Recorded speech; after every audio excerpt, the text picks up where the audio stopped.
अस्सलामु अलैकुम रहमतुल्लाहि व बरकातुह। ये कुरान पाक का वह नुस्खा है जो हम लोग उर्दू ज़ुबान वाले पढ़ते हैं, यानी इंडो पाक में पढ़े जाने वाली कुरान शरीफ का नुस्खा। और ये वह नुस्खा है जो अरब ममालिक में पढ़ते हैं। और हम यहाँ पर छोटे छोटे वीडियोस क्लिप के ज़रिए देख रहे हैं कि दोनों में क्या फ़र्क है और इसको कैसे पढ़ते हैं। तो ये वीडियोस सबके लिए फ़ायदेमंद हैं, मगर ख़ास करके उन लोगों के लिए ज़्यादा फ़ायदेमंद है जो अरब ममालिक में रहते हैं। अऊज़ु बिल्लाहि मिनश शैतानिर रजीम, बिस्मिल्लाहिर रहमानिर रहीम।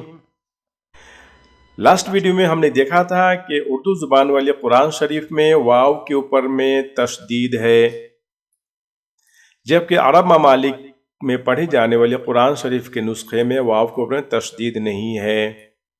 तो इसको कैसे पढ़ते हैं और ये क्या है, ऑलरेडी हम लोग डिस्कस कर चुके हैं। इस वीडियो में हम देखेंगे उल्टा पेश।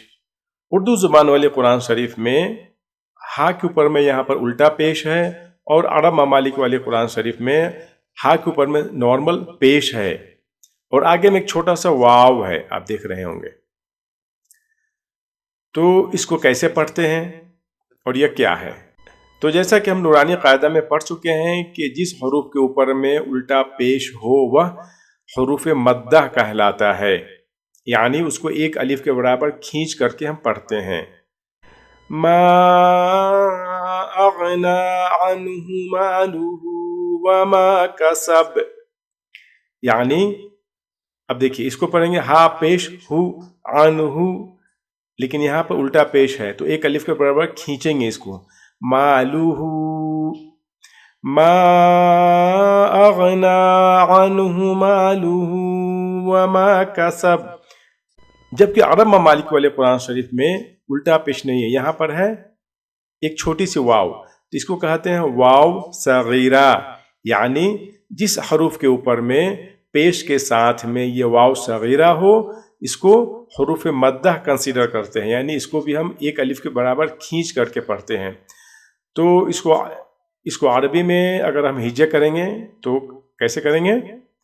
हा दम्मा, पेश को दम्मा कहते हैं, हा दम्मा और वाव सगीरा यानी छोटा वाव, हा दम्मा हु वाव सगीरा हु। मा अग़ना अन्हु मालुहु व मा कसब। ठीक, तो अरब ममालिक वाली कुरान शरीफ के नुस्खे में जहाँ भी आप पेश के साथ वाव देखें तो वह हरूफ मद्दा उसको आप कंसीडर करें और एक अलिफ के मिकदार के बराबर खींच करके पढ़ें।